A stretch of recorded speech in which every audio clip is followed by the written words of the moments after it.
You are standing on the bed of the Pacific Ocean, and your boots are dry. Terraces of salt step down toward a horizon glowing like the inside of a kiln. And above it, filling a third of the sky, hangs the sun. Swollen, dim, the color of embers. This is Earth, 7.5 billion years from now. This is how a star dies. The sun will never explode. It is too small. A star needs about 8 times the sun's mass to end as a supernova. Stars like ours die another way. Slowly, from the inside, on a schedule written in physics we can already read. If the sun went out this instant, you would not know for 8 minutes and 20 seconds. That is how long its last light would take to reach you. But stars do not simply go out.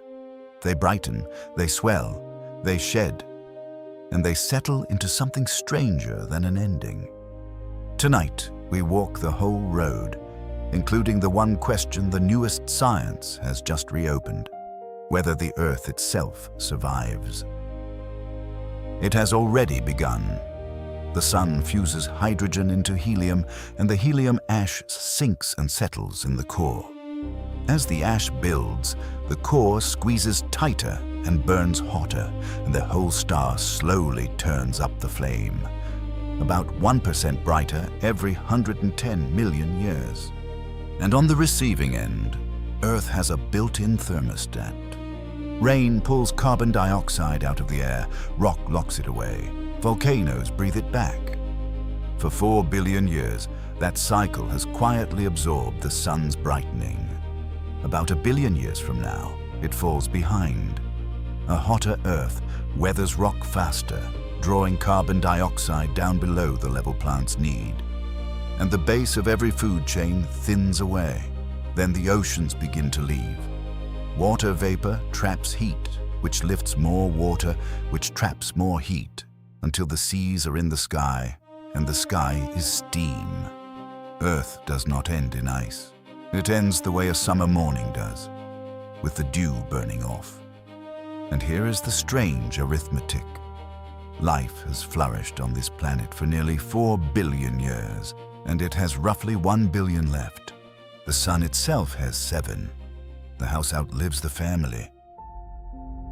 5 or 6 billion years from now, the core runs out of hydrogen, and the great expansion begins. The center of the sun collapses inward, growing hotter as it falls, and ignites the fuel around it.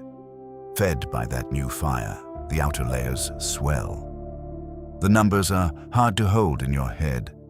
At its largest, the sun will be 256 times its present width. Set it where the sun is now, and its surface would hang just past where Earth orbits today.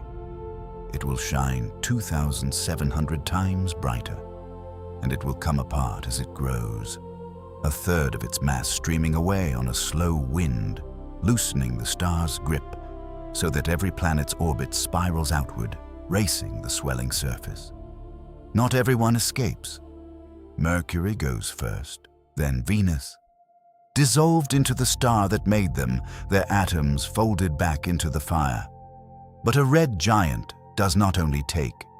All that light has to land somewhere. The band of gentle temperatures where oceans can exist sweeps outward like a tide, past Mars, past Jupiter, out to Saturn. And there it finds a world that has been waiting. Titan, the frozen shoreline we stood on last episode, thaws. For a few 100 million years, its ice could melt into a true ocean under a mild red sky. The solar system's last habitable world may be its strangest. And what of Earth? For nearly 20 years, the textbook said Earth would not survive. In 2008, 2 astronomers ran the numbers and found a trap. The swollen sun spins slower than the Earth orbits. So the tide our planet raises on the star drags like an anchor, stealing momentum from the orbit. Even as Earth drifts outward, the trap reels it back in. In that calculation, Earth loses the race by a whisker, swallowed near the giant's greatest day. Then, last month, the answer changed. A new study, built on the first physics-level models of how tides actually behave inside an aging star, and on real measurements of how fast dying stars shed their mass, found the opposite.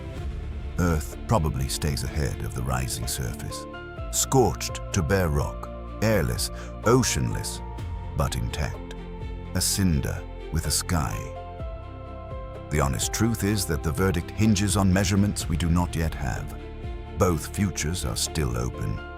What we do know is what it looks like when a planet loses. In 2020, a telescope in California caught a star 12,000 light-years away, flare and fade in a way no one had ever seen. It had swallowed a planet, the first time humans watched it happen. 5 years later, the James Webb Telescope performed the autopsy and found a twist. The star had not swollen to reach the planet. The planet had spiraled in. The same trap sprung early. The most violent moment in the sun's life will be invisible. Deep inside the giant, the crushed core finally grows hot enough to ignite its helium, and it all lights at once, a flash that for a few seconds releases as much energy as every star in the galaxy combined. And on the surface, nothing. The blast is swallowed whole by the ocean of star above it. Then comes a calmer second life. 100 million years spent forging carbon and oxygen, the atoms of every tree and every breath. And then the sun lets go. Pulse by pulse, it exhales its outer layers, shell after shell, until the bare core stands exposed, a spark hot enough to set the departing gas glowing. For 10,000 years, the sun becomes a planetary nebula, its own farewell lantern, and it is barely massive enough to light one at all. What remains is a white dwarf, half the sun's mass, pressed into a sphere the size of Earth. A teaspoon of it would outweigh an elephant. It will never fuse again. It only cools so slowly that when the universe is 10 times its present age, the ember will still be warm. And the shells it cast off drift on, carrying carbon and oxygen into the dark. The same gift an earlier star once folded into the cloud that became us. None of this has happened yet. The sun is middle-aged, the oceans are full, and the kettle has barely warmed. But the sky is not waiting. Long before the last morning, before the red giant, before the ember, the night itself will be rewritten. There is a smudge of light in the northern sky, faint enough to miss. A galaxy of 1 trillion suns, and it is falling toward us, closing the distance from the Earth to the moon every single hour. Next time, we stand beneath that sky when Andromeda arrives.